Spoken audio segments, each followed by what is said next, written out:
retrouver la rage de vaincre, la rage de gagner. Voilà ce qu'on attend des joueurs stéphanois qui reçoivent Lille pour le compte de la 12e journée du championnat de France de Ligue 1. Vous êtes bien sur Carton Rouge TV, la chaîne des supporters de l'ASS. Nous nous retrouvons pour l'avant-match. Vous savez, l'avant-match express, une vidéo plus courte que d'habitude, mais une vidéo qui permet de fixer les enjeux de ce match super important pour l'ASS. Alors super important pour plusieurs raisons. D'abord parce qu'on doit mettre fin à cette spirale infernale, 7 défaites consécutives. On ne sait pas où ça va s'arrêter. On est sur un toboggan qui nous conduit tout droit vers la Ligue 2. Et c'est vrai que le match face à Lille, c'est pas l'adversaire le plus facile pour pouvoir redresser la tête, pour pouvoir avoir un sursaut d'orgueil, parce que Lille, c'est un gros calibre du championnat. Alors quand on regarde les chiffres, ils sont assez impressionnants. Lille est deuxième derrière le Paris Saint-Germain. Lille a la deuxième attaque avec 21 buts pour, alors que nous, notre défense est catastrophique. Donc déjà, rien que lorsque l'on dit cela, il y a évidemment de quoi être inquiet. Une attaque de feu côté lillois avec Yilmaz qui a marqué 6 buts, Bamba qui en a marqué 4, et puis d'autres joueurs qui ont marqué 3 buts côté lillois. Ça veut dire qu'il y a une attaque qui est hyper performante avec des joueurs très très rapides. Et nous, ça tombe mal parce qu'on a une défense qui n'est pas très rapide, qui est plutôt lente. Et donc déjà, sur ce point-là, on a de quoi être inquiet. Et puis Lille a une super défense. Songez que Lille, en 11 matchs, n'a pris que 7 buts. C'est la deuxième défense du championnat. Alors nous, on n'arrive pas à marquer de buts face à des défenses catastrophiques. Et alors face à une défense solide, je ne sais pas ce qui va se passer. En fait, ça va être très compliqué.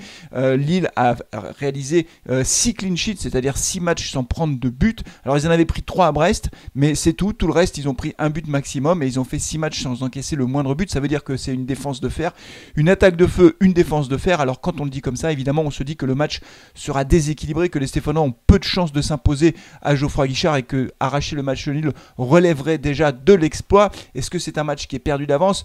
Alors on n'en sait rien, on verra ce qui se passera. Il y a quelques petites notes d'espoir, alors on se raccroche à ce qu'on peut, hein.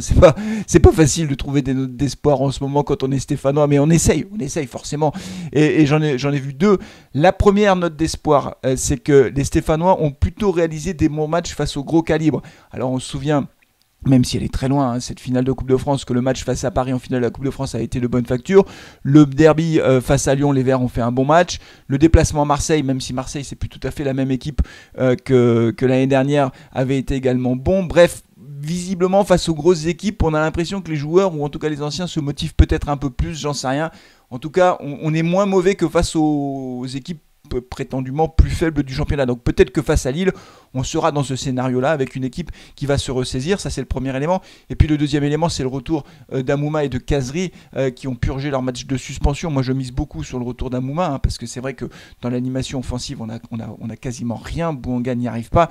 Donc on va voir quelle sera la compo de Claude Puel. Red Sauce n'est pas de retour. Monet Paquet non plus. Ils sont trop justes pour ce match-là. Donc je pense qu'on aura encore une défense avec Moukoudi, Kolo, Debuchy qui sera lui titulaire d'entrée, c'est sûr, et j'espère Traouko à gauche. Milieu de terrain, on aura Neyou, certainement Youssouf et Camara, et puis après Bouanga, Amouma, Aouchiche, Kazri, on verra. Enfin bon, ça va tourner autour de cette compo habituelle. On verra ce qui se passe face à Lille. Ce qui est sûr, c'est que Lille, je vous l'ai dit, en championnat ils cartonnent, mais ils cartonnent aussi en Coupe d'Europe. Songez que dans leur poule d'Europa League, Lille a le Milan AC, le Sparta Prague et le Celtic de Glasgow. Ils sont premiers, ils ont mis 3-0 au Milan AC à San Siro. C'est une grosse équipe. Donc on va vivre ce match ensemble évidemment à partir de 20h40 en direct sur Carton Rouge TV. Soyez nombreux, on espère que les Verts vont redresser la tête, mais je n'ose pas y croire parce que c'est vraiment très déséquilibré sur le papier.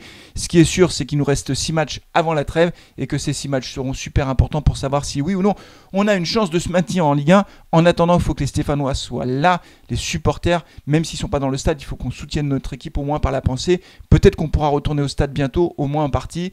Si c'est le cas, j'ai vraiment hâte de retourner à Geoffroy Guichard. J'irai, c'est sûr, si on peut retourner au stade. Mais il est un peu trop tôt pour en parler. On verra d'ici là. En tout cas, je vous donne rendez-vous en live pour ce match dimanche à partir de 20h40. Allez les Verts. D'ici donc dimanche, portez-vous bien, prenez soin de vous. Allez les Verts, je l'ai dit, mais je le redis encore une fois. Allez les Verts, réagissez les gars. La rage de vaincre, la rage de gagner, c'est ce qu'on attend de vous. À bientôt. Ciao.